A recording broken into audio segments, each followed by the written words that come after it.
Good morning dear students. Mohra steno class students, मेरी प्रत्येक video की पीडीएफ हमारे Telegram channel Mohra steno class पर उपलब्ध है। चैनल में जाकर आप चैप्टर वाइज सर्च कर पीडीएफ ले सकते हैं। चैनल का नाम मैं प्रत्येक वीडियो के डिस्क्रिप्शन में देता हूं। चलो शुरू करें आज की डिक्टेशन। शुरू। साक्षियों ने रक्त से लथपथ मृतक को पाया और मृतक के पास उसी कमरे में अभियुक्त को सोते हुए देखा गया। घटना की तारीख अभियुक्त को पशुओं को चारा डालने का दैनिक कार्य करते हुए नहीं पाया गया, जो उसके अस्वाभाविक कार्य की ओर संकेत करता था।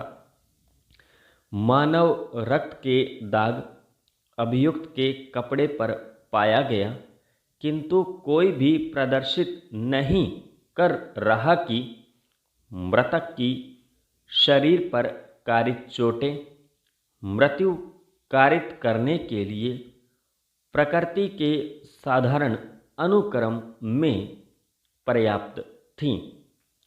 वहाँ अभियुक्त की दोषसिद्धि को धारा 302 से धारा 304 भाग 2 में परिवर्तित कर दिया गया।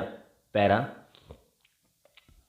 इस मामले में झगड़ा अभियुक्त एवं मृतक के बीच लेखाओं के व्यवस्थापन की बाबत हुआ और इसी बातचीत के दौरान अभियुक्त ने मृतक के सिर पर अपने कुल्हाड़ी से प्रहार किया।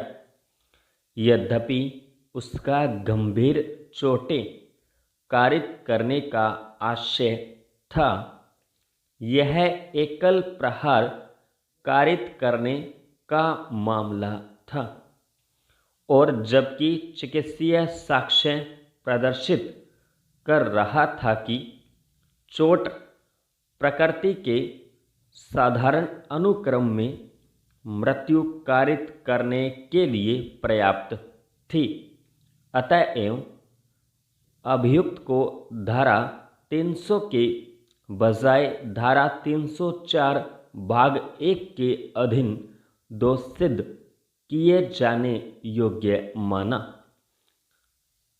अपीलार्थियों ने मृतक के सीने पर मुख्य अभियुक्त के चाकू से प्रहार करते समय मृतक का पीछा किया और उसको पकड़ लिया था।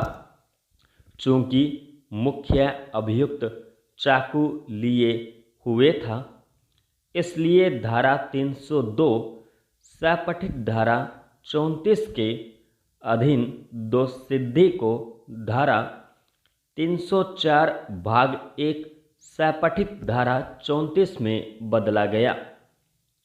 प्रत्यक्षदर्शी साक्षी मृतक की माता ने घर के बरामदा में मृतक के शरीर पर कैंची से चोट कारित करते अभियुक्त को देखा। पैरा। इस बात पर विचार करने में कि क्या उस क्षति को कारित करने का आशय जो कारित की गई मिली है, आवश्यक रूप से जांच इन मुख्य तथ्यों पर होगी।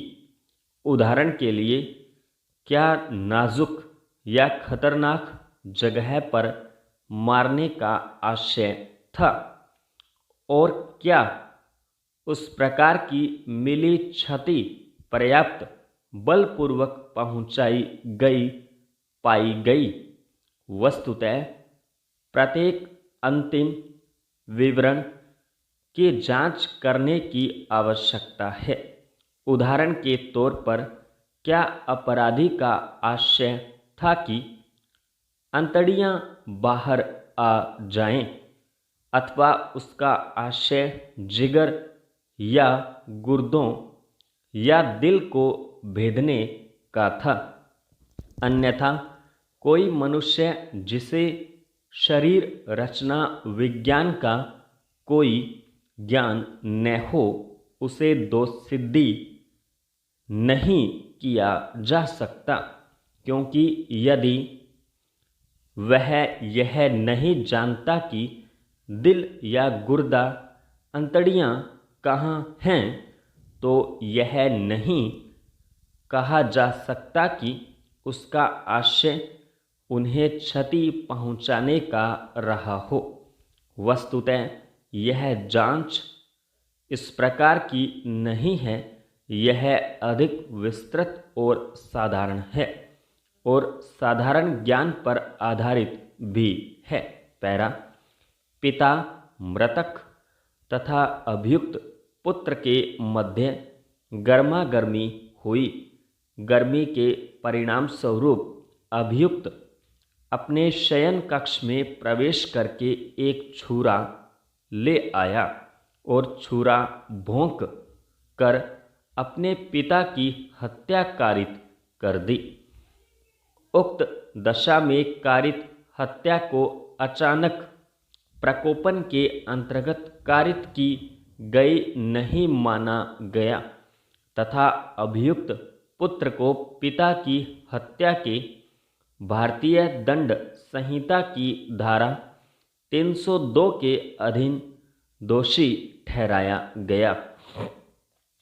जहां घटनास्थल से बरामद किए गए अभियुक्त के रक्त रंजित कपड़े एवं मिट्टी का मिलान मृतक के रक्त समूह से कराया गया और वहां चश्मदीद साक्षियों के साक्ष्य के द्वारा प्रथम सूचना रिपोर्ट का समर्थन किया गया, वहां यह अभी निर्धारित किया गया कि अभियुक्त का दोष संदेह के परे साबित है।